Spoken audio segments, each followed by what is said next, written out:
I think they're still the same Browns team up every year. At the end of the day, like, I don't know, like, it's the Browns, it's the Browns. Any talk like that's going to be disrespectful. We definitely didn't appreciate it, and clearly we made that known tonight. Same old Browns! Same old Browns! The man himself, baby! Browns is the Browns!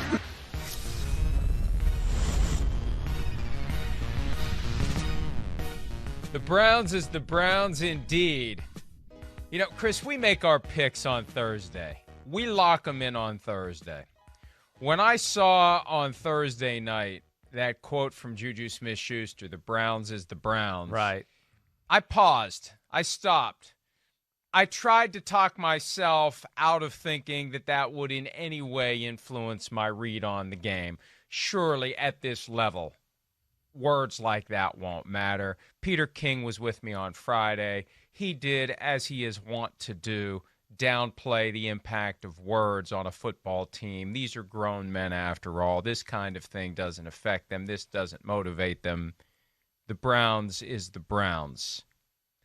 I'm sorry, but in hindsight, Juju Smith-Schuster, who has provided multiple teams gratuitous motivation throughout the course of the season and may have worn out his welcome permanently in Pittsburgh. That's a good question. The Browns is the exclamation point on how the Steelers mishandled Juju Smith-Schuster's messages and ultimately paid for it with their playoff lives. Yeah, well, again, I'll say, like, hey, I don't – of course, it's not like the difference in winning and losing a football game. But does it add, extra motivation, extra little focus from the other football team, another reason to – get the rallying cry in the locker room and just be totally, focused and honed in on the football game Friday, Saturday, Sunday to help you out maybe just a little bit more? Sure, definitely. Does it help maybe the energy in the locker room for the football team, even the day of the game? Guys will walk in that day and the Browns is the Browns, guys, and, start saying stuff like that, and that'll get energy going in the locker room. Oh, yeah, that's right. Juju Smith-Schuster, okay. So that it is a real thing, as much as people want to deny it. I don't say it's like, hey, they win or lose because of it, but it is a real thing to your point.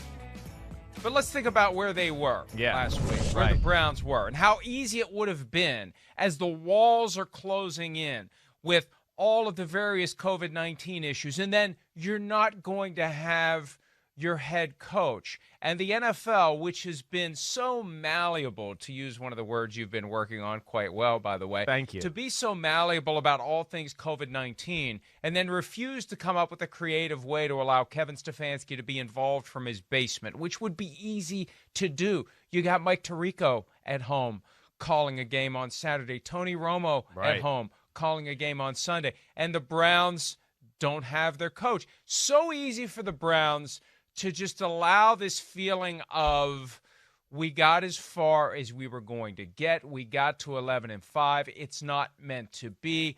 Let's just use this as the building block for next year. So easy to slip into that until the Browns is the Browns. That's the thing that may allow you to break out of that spell. That can happen, right? We've all been there in one way or another, in one form or another, where you just feel like, oh, this just isn't meant to be. This just isn't our day, and you got to find a way to rise above it.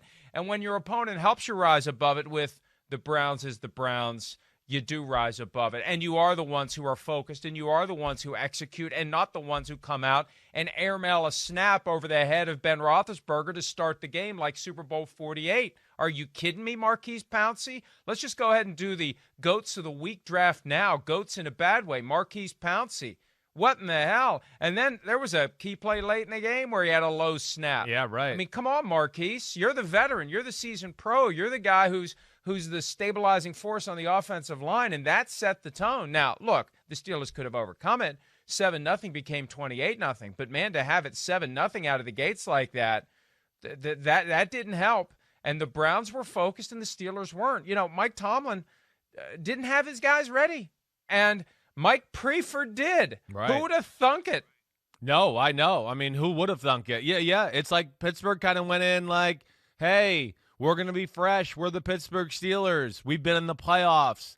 We always beat the Cleveland Browns. They went in just chest puffed out, feeling like, we're invincible. We're not going to lose this matchup. Cleveland did have the fear factor. Whoa, it is the Steelers.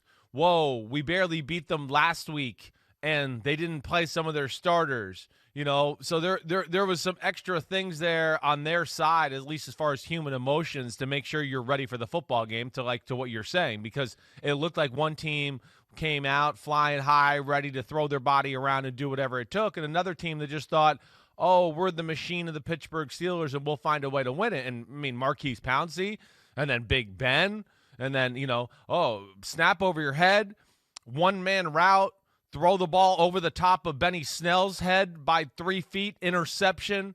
The next drive is can't convert a 3rd and 1, and you got to punt the football. Just everything about the Pittsburgh Steelers that we saw over the month of December, other than that one half against the Colts, it all kind of came back up in the playoff moment here, and it just was an absolute debacle and disaster in the first half. My guess is the Steelers just thought they were going to show up and check the box. And for the same reason the Browns should have said, wait till next year, the Steelers may have been saying, wait till next week. Who do we play next? Do we go to Buffalo? Oh, we're going to Buffalo. The Ravens beat the Titans. We're going to Buffalo. Let's go, right? No, you're not going to Buffalo. And you know what? I don't want to go too deep down this rabbit hole, but can't help but wonder whether or not the Steelers at some level thought that the road was going to end next week anyway. They don't want to go to Buffalo, right? I remember Demaryius Thomas telling me several years ago when the Broncos lost in the divisional round of the Colts, where they would have had the Patriots the next weekend. This was 5 years ago. This was the Deflategate game where the Colts had to go to New England for the AFC Championship. He was telling me guys didn't want to go to Denver. They just didn't want to go.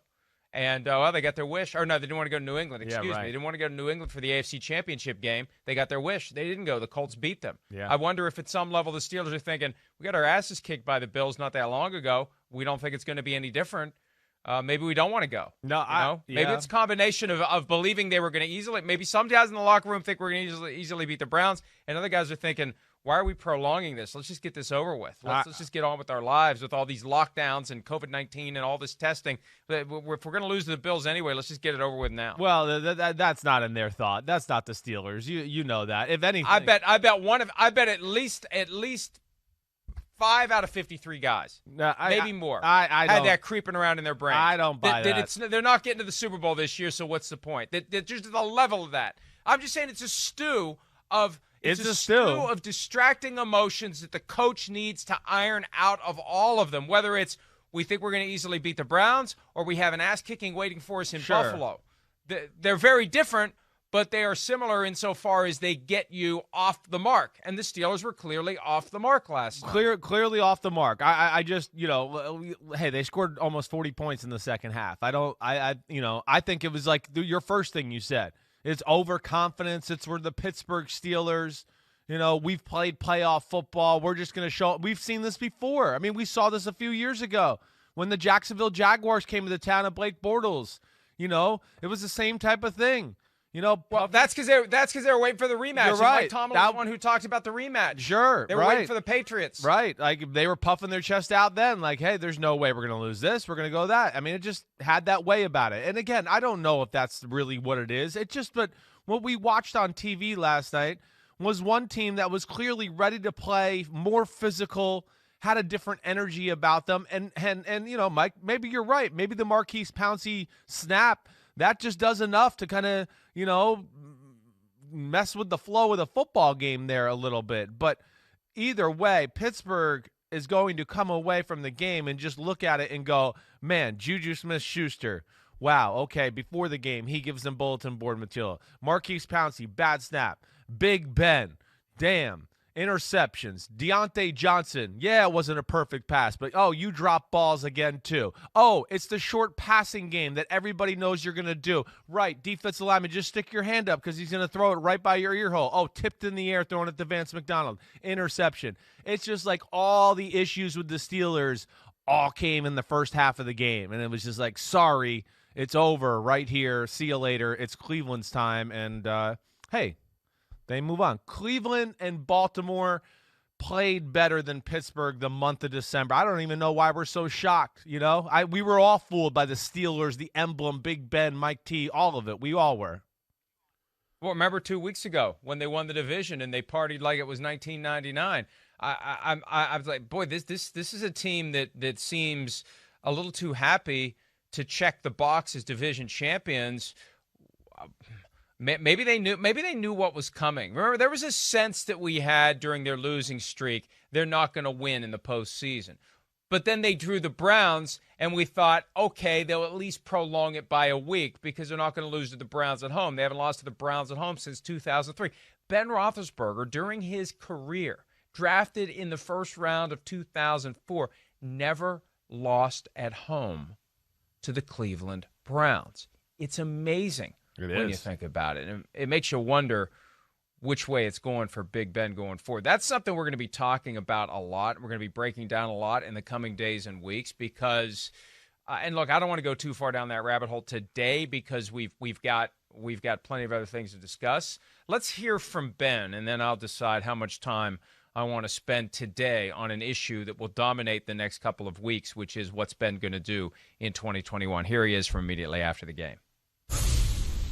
Going to start between me and God, a lot of praying, and then a lot of talking with my family, discussions, decisions, and I still have a year left on my contract. I hope the Steelers want me back if that's the way we go, and there'll be a lot of discussions, but now's not the time for that. I think it was important that he pointed out he's got a year left on his contract, and I hope the Steelers want me back. If he would retire, he would owe the Steelers $12.5 million for unearned signing bonus money. That's $12.5 million. That's a lot of money to write that check back, right? But he's got a $41 million cap number that kicks in on March 17, and he's got a $15 million roster bonus that's due on March 19. There may be a story behind the story here where if he decides he's retiring, he's hoping that maybe they just cut him, because if they cut him, he owes zero. And we're talking about $12.5 million. This isn't some trivial amount. This is a lot, right? So, and when we saw the emotion last night, it's hard to think that he's not at least contemplating the possibility no doubt. This is his last time in a Steeler uniform. And here's the next. And I don't want to go too far with this today, but when you see these other quarterbacks that have had a second act somewhere else, from Tom Brady to Brett Favre to Peyton Manning, I can't help but wonder whether or not he's thinking, maybe I'll get me one of those. Maybe I'll go play somewhere else. Maybe if Tom Brady calls it quits in Tampa, I can go reunite with Bruce Arians. He's a guy who's never gotten the attention that I think he believes he deserves. It's a great way to get attention if you start laying the foundation for playing somewhere else next year if the Steelers cut him. But again, that's not for today, but it's definitely on the table for discussion in the coming days and weeks. I mean, no doubt. Listen, you don't sit there after the game and sit on the bench for a half hour. I knew right after the football game they were interviewing Baker Mayfield, and you could see Big Ben in the background sitting on the bench, and you knew. Juju Smith-Schuster also sitting there. Why? Contract year. He's not sure he's going to be back there in Pittsburgh Steelers. That's the kind of thing guys do to go, wait, this could be over. Let me sit here and take this in one more time and just, remember the smell of the stadium and the sight and just what it was like to be in this, great Heinz Field and all that. That's what that moment looked like to me. And then crying. And then, again, of course he's thinking about it. Because you said it. I hope they want me back, but I'm going to take time with my family and talk about that. So everything is on the table right now. I have a hard time, Mike. I would say this. I don't think they're going to make him pay any money back. Like, if the Indianapolis Colts aren't going to make Andrew Luck pay money back, then damn, if Pittsburgh makes him pay money back, I'll be pissed off at them. They're going to have to hear about it. I think we'll see where this goes. Some back. We'll see where this goes. But it's a legit question about Big Ben here. And we'll see. And I don't think this is a Tom Brady, go somewhere else and maybe I have one more swan song. I think it's like Big Ben's on his last leg and maybe he gets one more year in Pittsburgh, and he's lucky if he gets that, I think is the way it looks right now. We talked earlier this year about the 500 club. Even though it's more of a regular season deal, there are 500-yard passing performances in the postseason, and Ben Roethlisberger had one. Have we ever seen a worse 500-yard passing performance in our lifetimes? With 4 interceptions and he had to throw 68 passes because they were losing so badly. I mean, 500 yards is 500 yards, but come on. He had 4 picks. He was not good last night. He was not a good 500 yards. No, it was not. I mean, listen, you look at like 500-yard performances, and in fact, you look at the majority of them, it ends up with teams, the losing team when you throw for 500 yards. It usually means something bad's gone wrong, and we have to throw every play to come back and win the football game. But yeah, they had to throw the ball 68 times and 500 yards because of some of the missed throws and mistakes he made early in the football game. And then they just had to throw it every play because you got to extend the game then. Okay, we got to make the clock stop, and we got to play as many plays as we can possibly play to hopefully shut the difference down of the 35-point lead and all those things. But again, Mike, it's all about everything. With Big Ben, certainly not great. The predictability of the throws and the offense. The second half, it's something we've talked about a lot through the last month. That they came out, they were aggressive, they pushed the ball down the field. Instead of looking to we're just going to execute and go 4 yards at a time, they came out and actually were like, we're going to put pressure on you, and we're going to look for 15 and 20 and 30-yard gains. And then when you look for that, the 5-yard gains are wide open, and now they run for 10 yards. Just a bad approach by their offense altogether the last 6 or 7 weeks of the year. And, I don't want to talk about Pittsburgh too much because Cleveland is the man of the hour. Let me just say one last thing. Yeah. The 501 yards passing from Ben Roethlisberger was only the second ever 500-yard passing game in the postseason. The first was Tom Brady in Super Bowl 52. Yeah. And both quarterbacks lost the game with 500 passing yards in the postseason. It's amazing. All right. The Browns are amazing. The Browns, without Odell Beckham Jr., remember how pissy they got? Sorry, London. When people started pointing out they may be better off offensively without Odell Beckham Jr., I don't think they get this far with Odell Beckham Jr., frankly.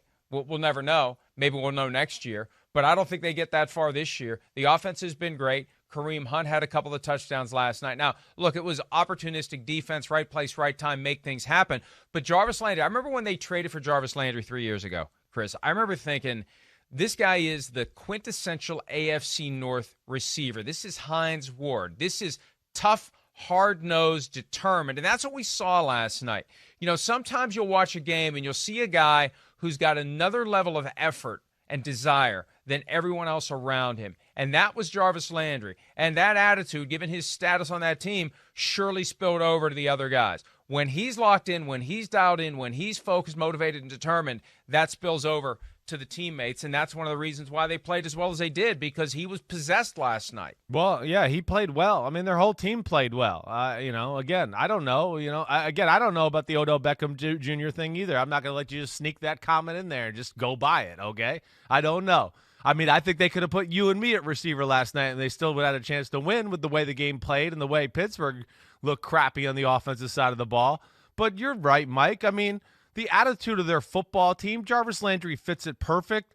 They want to run the football, smash your face. He wants to go over the middle of the field, catch the ball like he did in the long touchdown pass, make people miss, run through arm tackles. He does fit their attitude of their football team. He's a great leader that way. He's not a superstar receiver, but he's a really, really damn good receiver, and he improves the overall culture of your football team. I think that's what you love about Jarvis Landry. But their running game, Baker, the fact that the game never had to really get into Cleveland feeling like, well, we have to go outside the box and make a play.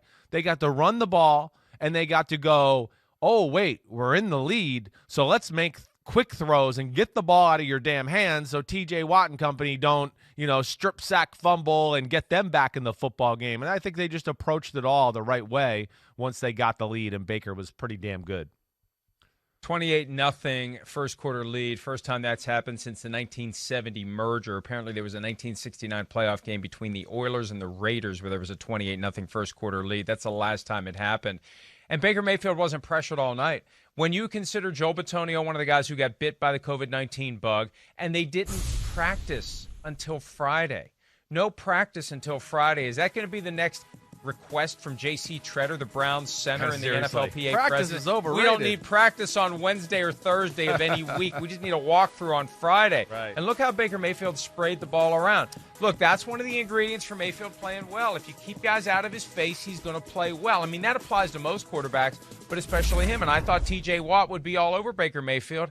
It didn't happen. It didn't happen, and that allowed the Browns to really dictate offensively. And it helps when you feel like it's all going your way. Speaking of T.J. Watt, I couldn't help but think about his words to me from 3 or 4 weeks ago about what it's like in that stadium when it's empty. And they had like 2,500 people there last night. It's basically empty. The energy's not there. You have to make your own energy, so it takes a while to make your own energy. Meanwhile, you're down 28-0 by the time you got the motor revved. Yeah. That was an issue last night, too. Definitely an issue. Definitely, listen, fans there when you're down and then, okay, you make a play, those are the kind of things that can kind of swing the pendulum of momentum, too. You know, it's unfortunate. It's the disadvantage of defenses this year. I think it's part of the reason we've seen the most scoring in the history of football this year and all these things. Because, yes, defense is an emotional game. Crowds, fans, they add to the emotions. And then that makes the offense like, whoa, this place is going crazy. And, oh, my gosh, I think T.J. Watt's foaming out of the side of his mouth. This is getting crazy out here. And that's what, you know, a good defensive team feeds off of. It's hard to do that in the environment we're seeing right now. But, yeah, they took that element out of the Pittsburgh Steelers game or attack. Their defense, you know, ability to create chaos. I think that's the advantage maybe Cleveland you get by playing a team 3 times. You get a good feel for, like, wait, what to do, what not to do. Whoa, I learned if I hold the ball too long, they're going to hit me and bad things are going to happen. So let's get the damn ball out quickly. And they got better and better each time they played Pittsburgh. And, yeah, Baker was great understanding the game last night and what he had to do with a lead and everything like that. Just the right touch of protecting the ball, yet, okay, I'm not going to be so conservative that I'm going to leave 15 and 20-yard completions on the field when they come back. And I thought that was really the best thing he did to close the game out. Very rarely, but it does happen. There's this ding-dong, the witch is dead moment in the AFC North where the Steelers can be thrown to the side. I remember in 2005, there was a Bengals win late in the regular season that made everyone say, hey, the balance of power has shifted. It's the Bengals now. See you, Steelers. And then the Steelers turned around, ran the table, and then won the Super Bowl as the 6th seed coming out of the AFC. There's no chance for them to rectify it this year. But before we pivot to the other game from Sunday that we want to talk about in this block, the idea that you've got Ben Roethlisberger's future in question. Juju Smith-Schuster's contract is up. James Conner's contract is up. There could be some major changes to that roster. Has and to. if they don't get a quarterback, Chris, they are going to be, and we've talked about this multiple times throughout the course of the season, with Lamar Jackson in Baltimore, Joe Burrow in Cincinnati, and Baker Mayfield in Cleveland, the Steelers are going to be relegated to periodically what we've seen from Browns and Bengals over the last 20 years if they don't get a quarterback. And they went 20 years from Terry Bradshaw to Ben Roethlisberger. They're not going to be able to get away with a protracted period without a franchise quarterback. They better have a plan B, or they're going to be Team D in the AFC North. Well, listen, you're right. They're at the end of the lifeline for this football team that we see right here. I mean, yeah, Big Ben. It's whether you want to bring him back 1 year or not. You better start thinking about drafting your next guy or whoever that is. You got to have a plan, certainly. You know, the offensive line, that's over. They got to redo it. It's over. Like the shelf life of that has moved on. They got to find new pieces there and kind of change the player they have there. Running back, of course they need a running back. They need to go out and get a stud. I mean, that's an issue with their football team. You know, it's why we're talking about them being gone. They can't even run the ball. It's not even, we don't even think about it. Forget run the ball. Let's figure out another way to throw the ball 4 inches. So that has to go.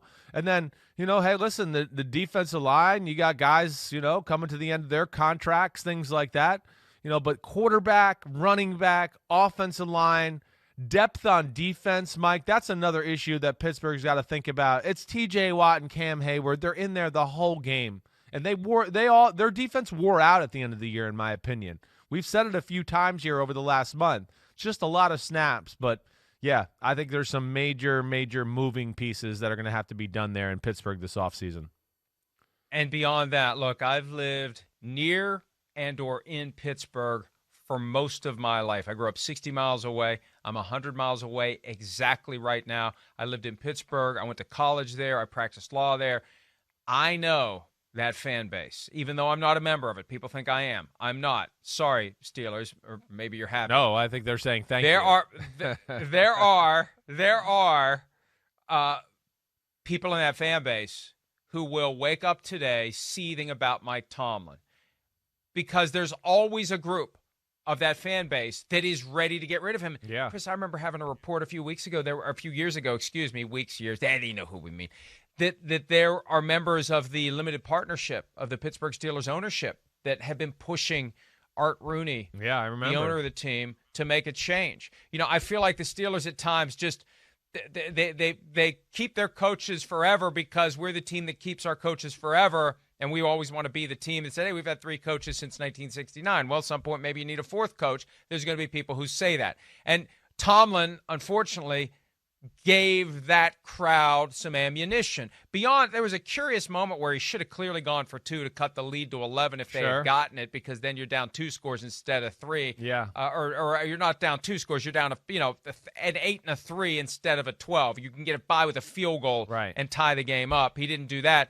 Then he had a punt, 4th and 1, near midfield. It's 35-23. Here he is after the game on the decision to punt the ball. The surrender index was not happy with that. 94th percentile of cowardly punts. God, who figures this stuff out? During the 2020 season. Why did he do it? Here he is talking about it after the game. We had some stops. Wanted to pin them down and maybe provide the short field for our offense. We'd had maybe 2 or 3 consecutive stops. And so I just wanted to keep the momentum going in terms of field positioning, but we weren't good enough in terms of doing that. Yeah, look, hey, there's always a reason for it, but when it doesn't work, then you're the guy who gets criticized. And, you're at a point in the game where you have momentum, you're building momentum, you take your shot. You just can't defer indefinitely the opportunity to come back and try to win this game. The clock is ticking. You're running out of time. Hey, Chris, if they'd have had another quarter, maybe the Steelers would have won the game. You got to play that way. When you have the opportunity to keep the drive going, you've got to do it. You can't just say, we're going to punt here and play defense. In a game where you've already given up 35 points, you can't just all of a sudden we're going to play defense. Well, I don't think it's that easy. I don't.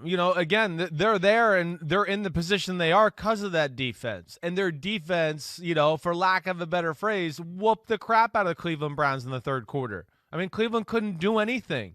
So he's a defensive coach, and he said, you know what, I'm going to pin him down there one more time instead of going for it on 4th and 1 on my own, my own side of the ball. We've already missed a 4th and 1 earlier in the game. We've had a few other, short yardage situations where bad things have happened as far as interceptions and the tip pass. So I think he just went, okay, I'm going to punt it out. I'm going to let my defense, knock them out one more time, and we'll get the ball back and go down and make this a 1-score game. I didn't find that egregious. I understand the thought. I don't think he's wrong in that thought, though. I don't. With the way that game was going at that point, I can get behind his decision there to punt the ball. The other ones that you talked about, some of the 2-point conversions and then deciding to kick the extra point a few times and all that, I don't know if I believed in some of those decisions, but that one right there, I understand it at least. I do get it. When your defense and team is built through defense, then, yeah, that's what he felt at that moment. I'm not going to be too mad at that one. Yeah, but to get back to the point that I was making, there are members of that fan base that are going to be looking for any reason to blame Tomlin. When we're talking about it was Ben, it was this, it was Marquise Pouncey, it was that. They're going to blame Tomlin. And look, I blame Tomlin for not having his guys ready. Sure. And I blame Tomlin for not having better control over Juju Smith-Schuster. We saw how it played out with Antonio Brown. Remember the video in the locker room after they beat the Chiefs in the divisional round several years ago, and then you got to control your guys a little bit better. I understand that he's very good at getting the most out of his players and striking a balance where they can be themselves, but it got too far out of whack with Antonio Brown for one set of reasons. And for a different set of reasons, it's gotten out of whack with Juju Smith-Schuster to kind of take us back to where we started. It's on the coach to keep the player from creating these issues. And, the coach's attitude after they lost to the Bengals when Juju was dancing on the logo before the game was, that's no big deal. That stuff doesn't motivate. They had just told you after the game it did motivate. How stubborn can you be, Chris, that you don't take a step back and ask yourself, are these antics detrimental? What are they doing to help us win? What are they doing to cause us to lose? They're not doing a damn thing to help us win. So why are we doing it? Well, why are we putting this stuff out there? Why is Juju saying stuff like the Browns is the Browns? It's not helping you win. You got to school your guys a little bit better on how to deal with those moments when they're talking to the media, period. Well, I think that answers your question about them, whether they wanted to win next week and those things, because that's just them. They're this confident attitude that it's Pittsburgh. They're kind of renegade-ish. Yeah, we'll spout off at the mouth. Okay, but we're going to get on the field, and you're going to see us in person, and we're big, and we're bad, and we're going to kick your butt. That's kind of the way Mike Tomlin coaches his football team. But, yeah, over the last few years, we've seen a little bit of that go maybe to the overconfident, a little cocky phase to where it has hurt their football team down the stretch. Whether it is that year with AB, not playing Week 17 and them just missing the playoffs or the Jacksonville divisional loss like we talked about. Yeah, there's something there. Maybe that's something Mike Tomlin goes back to and looks at and goes, okay, wait, at the end of the year, we have gotten a little, too big for our britches that way, and maybe there is something I need to do to kind of bring us back down to earth. But also, they let the Juju Smith and all that go, Juju Smith-Schuster stuff go, because he was doing it all year, and they were 11-0, and they were winning, and that's just the way they were. But it obviously came back to bite them in the butt.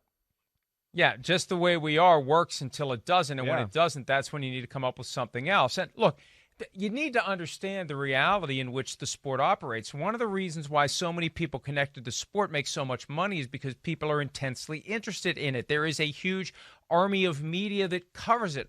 We devote our lives to covering the NFL. There are times when I ask myself, what am I really doing to help society here? I'm covering a sport, and I spend every waking moment doing it. But there's a market for it.